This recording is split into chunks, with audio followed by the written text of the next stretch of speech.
Video games are a medium designed to give you these huge, wild moments of exhilaration and adrenaline. We thought it'd be fun to tread through some of the biggest ones. Hi folks, it's Falcon, and today on gameranx, the 10 most badass moments in video games. Before we get going, it's necessary to say that this is primarily going to be story-related moments in games, so this is a very spoiler-filled video. A lot of it's old games, but still, if we don't say something, then we're the problem, not the spoilers. And these are just some personal favorites from around the gameranx offices. We could easily do a part 2, so let us know your favorites in the comments. We might get to it eventually. Starting off with number 10, Halo 2, Master Chief giving the Covenant back their bomb. Now, this is just an all-time classic. Halo 2 starts off huge. The Covenant are invading Earth. Things are not looking good for humanity, but the Master Chief isn't calling it quits. After disabling the bomb the Covenant placed in Cairo Station, he forms a plan. The UNSC fleet is getting torn apart by the Covenant's superior firepower, so he decides to give them back their bomb in one of the most badass moments in any game ever. He pushes the bomb out of an airlock and manually guides it into a Covenant ship. The whole time he's dodging debris, explosions, but he's Master Chief, he's cool under pressure. Yeah, blow up an entire Covenant ship? Just another day for Master Chief, right?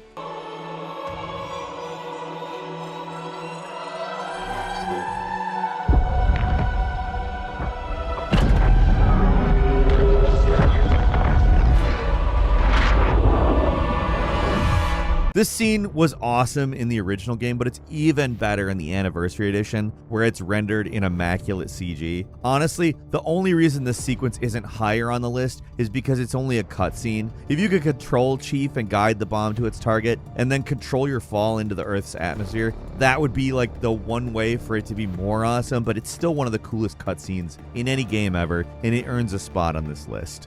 And number 9 is Red Dead Redemption 2's Blood Feuds Ancient and Modern, also known as the one where the gang mounts up and rides on Braithwaite Manor. This mission is iconic for a lot of reasons, and even though what you end up doing is actually pretty nasty, it's still badass. The section of the mission where everyone marches forward in a line down the road from the entrance to the manor, it's like really simple, but it's so damn cool. Like, yeah, it's just a bunch of guys walking, but it's one of those like iconic moments. If you don't remember, the whole mission is about trying to get back Jack, John Marston's son, who was taken by the Braithwaites, as revenge for the gang stealing the family's horses. Yeah, sure, get into shootouts with the gang, fight them on the open, but stealing a kid, kinda low. So the gang gets together and rides out to the manor. It's an epic gunfight, and you manage to kill most of the Braithwaite family before burning the house down, but you don't actually rescue Jack here. Where's the boy? My sons gave him to Angelo Bronte, so my guess is Saint Denis. Either there or on my boat to Italy. It's tough to narrow down just one badass moment in Red Dead 2. There's a lot of them. Any one would be worthy for this list, but this mission's so iconic and cool that it just feels right. Like, you remember this one. I certainly do. It sticks out for me. And number 8 is Call of Duty Infinite Warfare, Operation Black Flag, and Bloodstorm. Even though it was sort of overlooked when it came out, at least as far as a Call of Duty game can be overlooked, Infinite Warfare's campaign is actually really good. On the surface, it looks very excessive, but it's actually one of the best in the entire series. A big part of that has to do with the ending, too, which starts out with this really badass premise and only gets cooler from there. There's a lot to discuss for this one, but the main thing I want to focus on is the climax of Operation Black Flag and the start of the final mission, Bloodstorm. In Black Flag, your goal is to lure the bad guys, the SDF, into a trap and cut off their head, which you manage to do in a totally spectacular fashion. The bad guy, Salem Koch, aka Jon Snow, is a real dickhead with a super powerful ship called the Olympus Mons. At the end of the mission, you manage to board his ship, but he locks you out of the bridge and threatens to detonate the ship and kill everyone inside. You will not take my carrier, Captain Ray. We will all die here. I will detonate this vessel and level your city. Come and get me, Koch. Leave your bridge.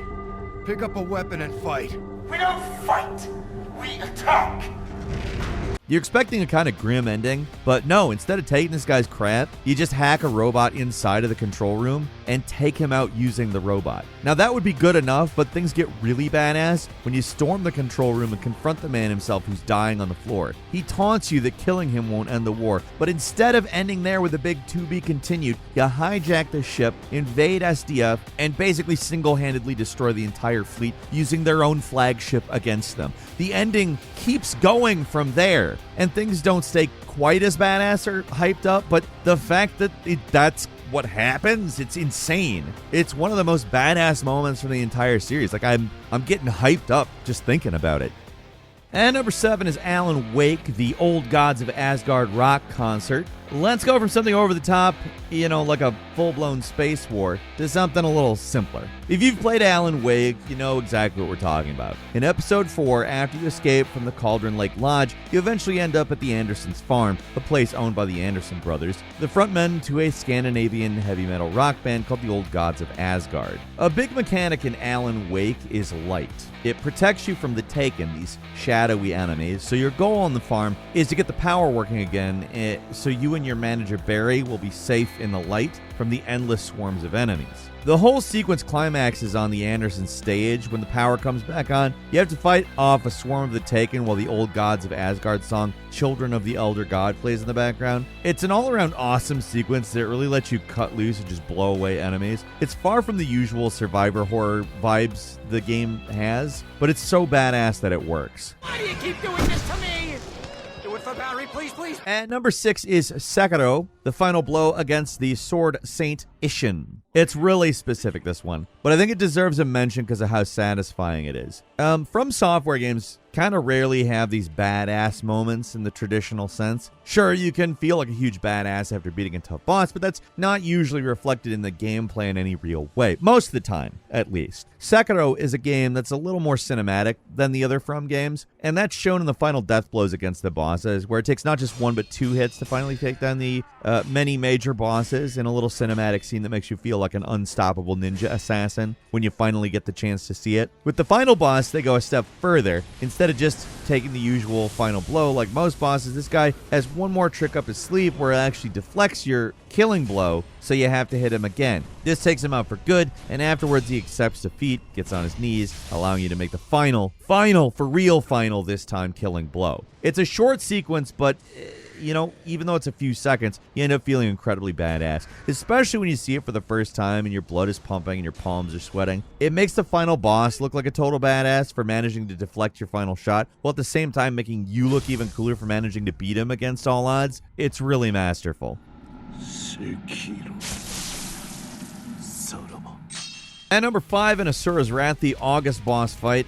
You want over-the-top badass nonsense, you can't pass over Asura's Wrath. The game's a little more than an interactive cutscene, but the battles are so bombastic and over-the-top, they still manage to be some of the most badass things ever. This is a game where everybody has their own little personal favorites, but mine is this battle with August. It's going to be epic because instead of the regular soundtrack, it's scored by Symphony No. 9 in E minor from the New World. It starts off so crazy. It's on the surface of the moon, and then after the fight goes on for a while, he whips out a katana known as the Wailing Dark, and things just they get out of control. He stabs Asura, causes both of them to fall to earth, and that's where the ultimate badass moment happens, where Asura manages to break the blade, stuck through the abdomen with his teeth. Both of his arms are now destroyed, by the way, that's why. And he uses the shattered shard to stab August in the gut, which finally beats him. It's just downright insane. And it happens regularly in this type of game, this kind of incredibly, ridiculously badass display. But this one moment just kind of sticks out as my favorite. It's damn good.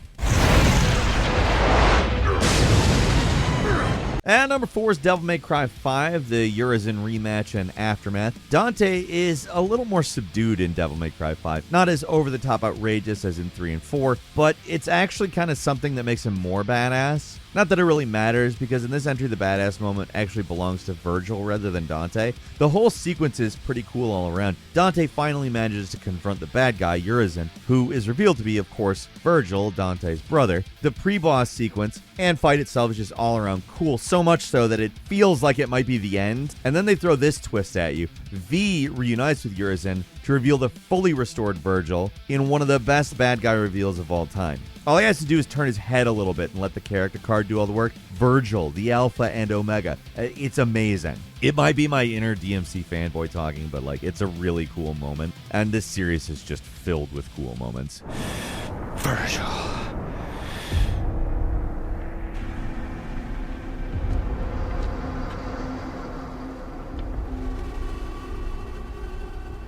And number 3 is Super Metroid's Mother Brain boss fight. I don't want to end this list without mentioning at least one classic. Super Metroid is a groundbreaking game in tons of ways, one of which is how it tells its story.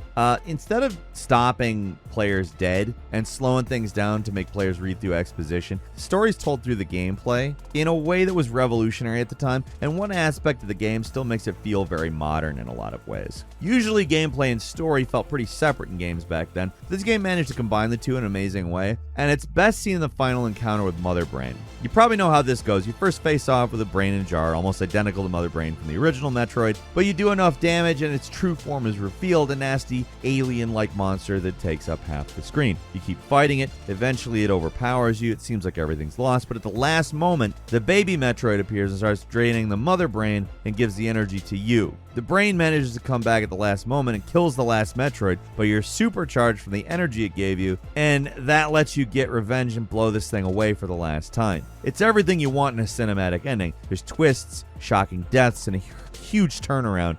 It's great, and it's so badass.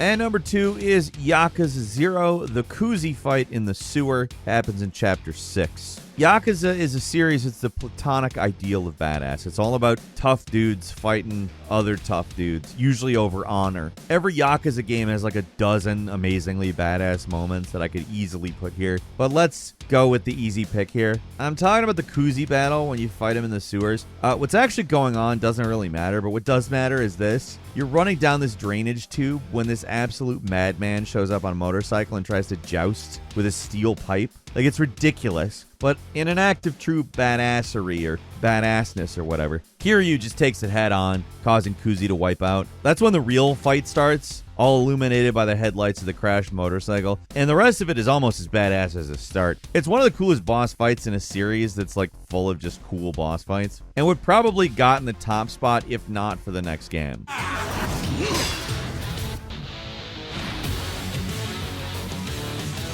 At number 1, finally, it's Metal Gear Rising: Revengeance's ending. It had to be this, right? This is a game that is legendary for its badass moments. There's so many to choose from. But for me, the best is really the part of the game that is supposed to be considered the biggest thing. When you fight Senator Armstrong's Metal Gear, like, the fight itself is great, but the ending is when things get really good. Raiden manages to lift up the entire thing by one of its blade arms and throw it around like it's nothing, before severing the gigantic blade completely and using it to slash the head of the robot into hundreds of tiny pieces. It's kind of your standard boss takedown, but at this ridiculous scale, and it's just so badass and satisfying. Of course, things continue to get more ridiculous from there, which culminates in one of the most badass final battles of all time, but for my money, the defeat of Metal Gear Excelsis tops every other moment in the game. It's just that good. And that's all for today. Leave us a comment. Let us know what you think. If you like this video, click like. If you're not subscribed, now's a great time to do so. We upload brand new videos every day of the week. Best way to see them first is, of course, a subscription, so click subscribe. Don't forget to enable notifications, and as always, we thank you very much for watching this video. I'm Falcon. You can follow me on Twitter at Falcon the Hero, and we'll see you next time right here on gameranx.